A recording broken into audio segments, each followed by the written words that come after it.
Hey, what's up mga kaballers? Maligayang pagbabalik sa aking channel. Halina't pag-usapan natin ang balitang Golden State Warriors may bagong superstar, Stephen Curry na bilib.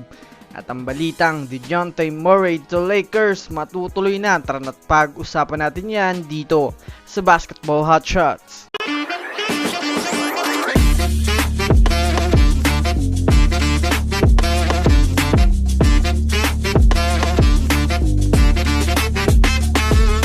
Una nga muna tayong dumako mga kaballers sa balita patungkol sa kupunan ng Los Angeles Lakers. Well, sa ngayon nga po mga kaballers ay mainit ang balitang trade sa kupunan ng Los Angeles Lakers at sa Atlanta Hawks. Ito ay matapos i-offer ng Los Angeles Lakers sa Atlanta Hawks si D'Angelo Russell kapalit ng batang superstar na si DeJounte Murray.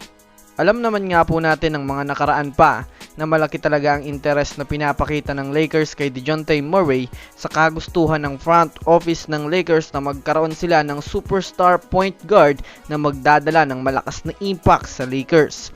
Kaya naman mga kaballers, pumayag ng Lakers na bitawan si D'Angelo Russell kapalit ni DeJounte Murray.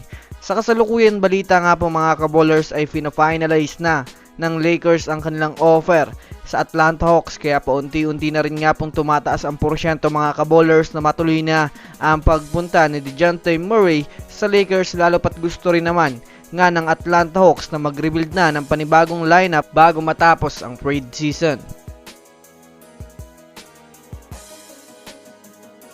Samantala, dumako naman tayo ngayon mga kaballers sa panibagong balita patungkol sa kupunan ng Golden State Warriors. Sa ngayon nga po mga kaballers ay marami na naman mga fans ang nagbubunyi sa pagkakapanalo ng Warriors kontra sa Philadelphia 76ers na isa sa mga contender ngayon sa liga.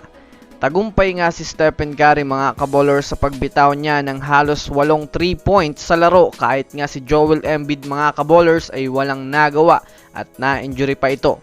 Kasabay na rin nga nito mga kaballers ang mga papuri na natatanggap ni Jonathan Kuminga sa NBA dahil na rin sa pagtala nito ng 26 points na malaking tulong nga talaga kay Stephen Curry para maipanalo ang laro. Tinatawag na nga ngayon mga kaballers si Jonathan Kuminga bilang isang future superstar ng Warriors dahil sa angking galing nito sa depensa at sa opensa na tila ba'y grabe nga talaga ang naging improvement nito ngayong season. Pati nga po mga kaballers si Stephen Curry ay nabibilib sa kanya at tumataas na ang tiwala dahil na rin kaya na nga daw nitong pangunahan ng Warriors sa opensa. Marami pa nga itong mga magagawa mga kaballers sa Warriors, kaya abangan pa natin ito sa mga susunod pa nilang mga laban.